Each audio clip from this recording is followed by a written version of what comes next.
after the Florida shooting, I've been hearing a lot about the survivors. The survivors this, the survivors that, and there were plenty of survivors. I mean, there were, but not all. I'm not going to call out any specific names or anything because I really honestly don't know. And, in truth, I don't care who survived because there shouldn't have to be survivors in the first place. That's the key factor. There shouldn't have been survivors in the first place.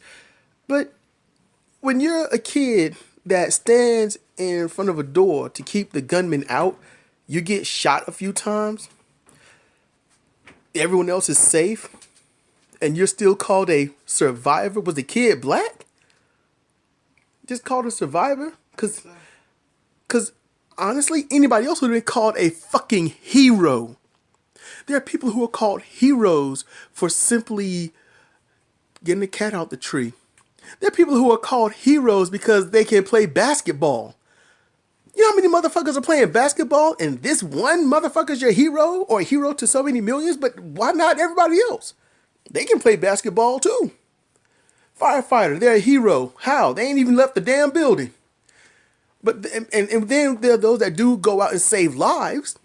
They're heroes to that person. Yes. I wouldn't call them a national hero. Wouldn't you have to save the nation to be a national hero?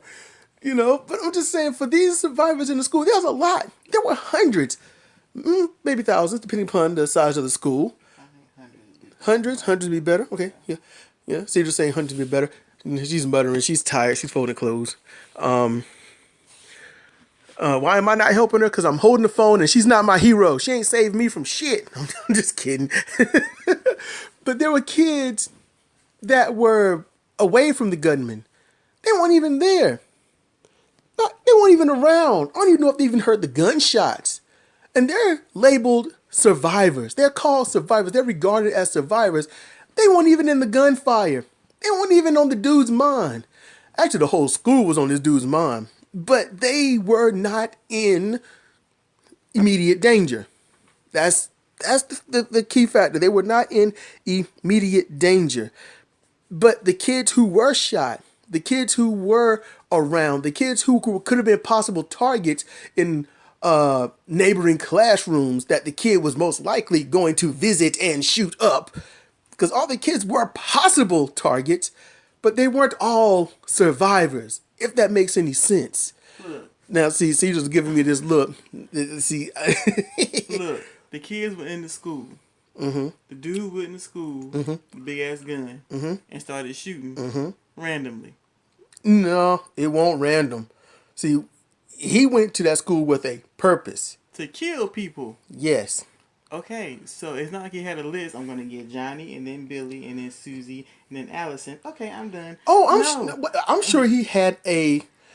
It's not like a grocery list, but I'm sure he had a memory of those he wanted to take out the most. Yeah, but he been gone for a year. That could be gone. He was gone for a year. Kids don't necessarily... It takes a lot for a kid to have to leave a school. Yeah, but kids graduate and shit like that. I mean, look. Yeah. He went into school with a big-ass gun and started shooting. If you were in the school when he started shooting and you walked out alive, you are a survivor. Because there is no telling what could have made him go this way where you weren't or this way where you were. I was thinking earlier about how it was with when people call someone who served in the military a vet. You could just sit at the damn desk, do nothing, come back after 6 months, and you're called a vet. I strongly remember back in the day when I was just a little kid, a veteran. When somebody went to war. Yeah, they had to go to war. They didn't necessarily have to see action, but they had to be a part of it, do some strategy, something, be a courier. You had to do something around something near some possible part of battle lines to be called a vet. And honestly, you'd have to do it for a long time. But see, this is the thing. And so to call someone a survivor is almost like, because today, to be a military veteran, you just got to go in, serve 6 months, and then you're out. That's it. But that's it. But wait a minute. I know it's bullshit, but that is it. To the people who are in the military, if you join the military and you stay stateside on the desk the whole time, you're not a vet. They call them vets. The people who I served my country. I'm a vet. The people who are not military call anybody who's come out of the military vets because they stupid. The civilians do it. The ones you just named. The politicians do it, and the military personnel do it. So they've changed it. But that's dumb. It's dumb, but they've done it. When did they change it? Then you're not. They crept that shit in the same way they do every other law, bill, and bullshit they passed. But it's not a law. It's not. I know. I said other shit that they passed in. You don't know it because you're doing your thing, you're living your life, and next thing you know, wait, where did this come from? Why are they calling them? Because remember, I've been harping on this shit for a few years. But see, the difference is people who come out of the military, you can go and learn logistics or computers or whatever, come out of the military. And they call you a vet. Wait a minute, and you get a job. Mm-hmm. Vets don't get jobs. No. That's the difference. They did their fucking job and they should be taken care of. Yes. But then again, shouldn't we? We're doing our job. We're suffering. We got PTSD of living every day. But that's an agreement and a contract between person and military, person and government. That's a whole different conversation. Yeah. And I'm just using the military, the way that people handle it and talk about it as a means to explain this whole survivor thing. Because people call them survivors the way, because you go into the military, okay, you're at a desk job. If something breaks out, okay, literally the fight could have gone in the direction that you were in, and you would have been or killed or in danger, or just go somewhere else and you'd be out of danger. It's the same thing for the school shooting. I'm not saying I'm not trying to undermine what any kid that went through the shooting. I'm not undermining that. What they went through, the ones that were shot, the ones that were killed, the ones that was hearing the fire and scared where they were and all that. All of those kids, they're going to be messed up for life. I'm not undermining them. Mm-hmm. Those kids, I don't have words. I really don't have words. I don't. For me, when I was at school and there was a couple of bomb threats it was kind of like watching certain things in wrestling. Oh, it ain't going to happen, so why you getting hyped? And for me, I was kind of pissed. I'm like, well, carry it out, because fuck this school and fuck these people. I hated everybody there. I couldn't stand anyone at my school. I couldn't stand the teachers. I couldn't stand the students. I couldn't stand shit. I couldn't stand anything. I was hoping that this kid had went through a lot of torment and bullying at school, and he was like, I can't stand this shit. You got to answer for something. And he just lost his shit. He just wasn't in his right mind anymore, but he don't have that excuse because he was just naturally mentally disturbed like most motherfuckers in this country. It's just the kids that, let's say he's in the front of the building and the other kids are in the far back. They might have heard something, but they weren't in immediate danger. I'm being very specific. Now, eventually, yes, if he was not stopped and if he had gone on doing what he wanted to do, most likely they would have been in immediate danger, but they didn't survive because they didn't even know they were in danger in the first place. Those are the only ones I'm talking about. The ones that didn't even know there was anything going on. You can't call them survivor. And then I'm sure it's fucked up. It's fucked up because it happens so often in this country. It's a safe assumption. All right. I'm not saying what I know for sure. It's a safe assumption that these kids are going to say, yeah, it was horrible. I heard this and I heard that. And my friend told me this. It's like, if you won't there, shut the fuck up. You can't say you're traumatized, you're hurt, you're messed up, and you're concerned. And I'm worried. You didn't even know until someone told you. Those are the ones I'm talking about. I'm being very specific. I'm not talking about those that might have not been per se in danger, but the gunman was fucking around the corner. Those are, in my mind, survivors because they would have had to hear the shit. They would have been kind of concerned. They probably wouldn't. How did the dude get stopped? He's not dead, so no, he's not. Himself. Who stopped him? I don't know. See, that's. You know what? Maybe it was a good guy with a gun that shot him in the leg, and then the dude said, "You know something? I'm done. I understand the ways of the law." No, I don't like that. I don't know. Honestly, all this, what I heard at first, and it sucks because I hate saying that shit. What I heard at first was the dude was shot, put down, dead. Then it was like, he's in prison, he's in custody. And I'm like, wait a minute, he can't be dead and in custody.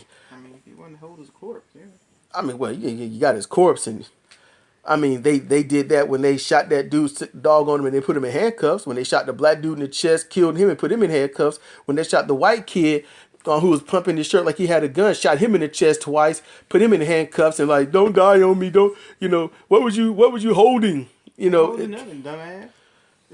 when they shot the white dude with the knife, shot him, killed him, put him in handcuffs. I mean, when someone's dead, are they really a threat? I guess the police officers are just that goddamn scared. And you know something? This bleeds into this conversation here. How the fuck is Donald Trump? He's ragging on the security guard, armed security guard or police officer that was there, and he and the others didn't do shit. Not one did anything. I'm like, you mean to tell me all you motherfuckers can easily gun down people who are unarmed, but if somebody's got a weapon, y'all scared little bitches? Yeah. Because that's what it sounds like. That's what it sounds like. When in I think it was Charleston or wherever that protest was going on, where the motherfucker ran over the girl, Charlottesville, Virginia. Yeah. Okay. Yeah. The cops, they had guns. Those racist bastards had guns. The cops didn't do shit. Mm-hmm.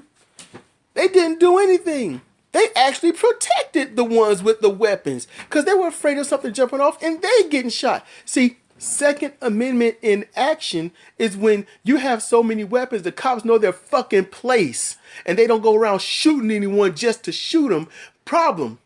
When you are the ones that's going around with your guns and you can't wait to shoot someone, and then the cops are so afraid of you, they're going to just let you do it and or join in, which these cops didn't. They didn't join in, but they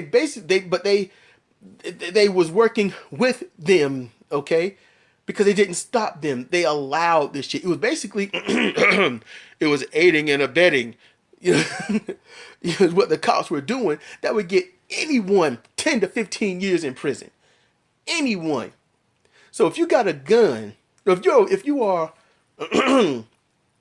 what these guys were, a well-oiled militia with weapons, the cops will leave you alone. They'll leave you alone.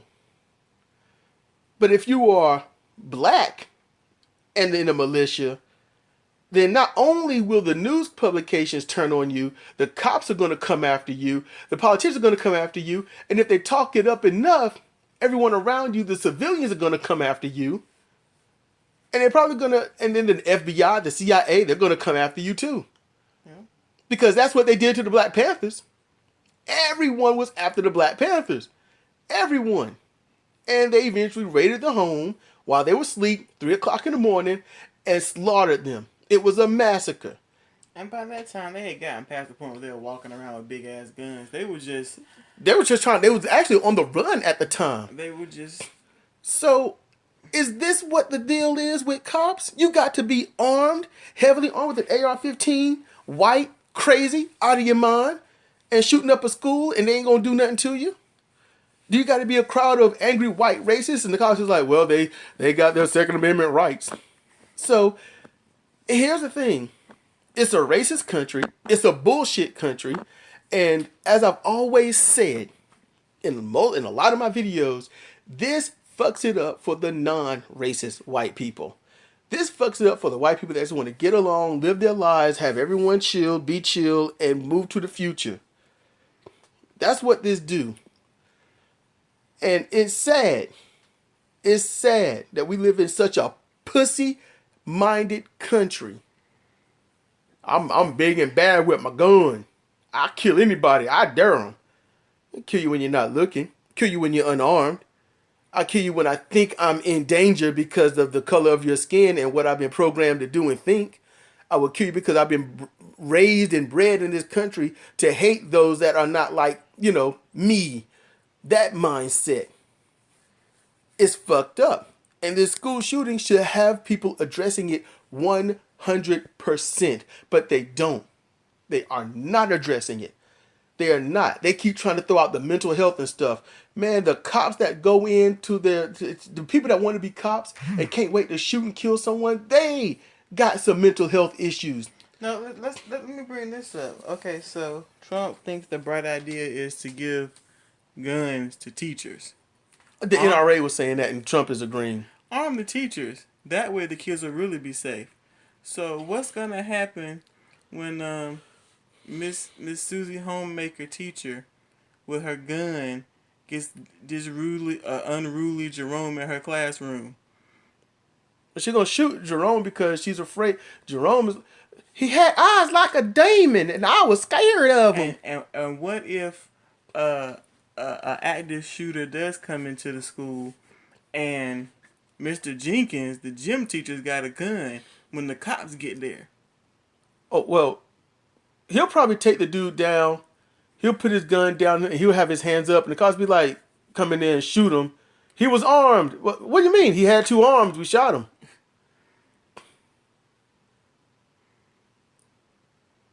That's our country. That's how piss poor we are.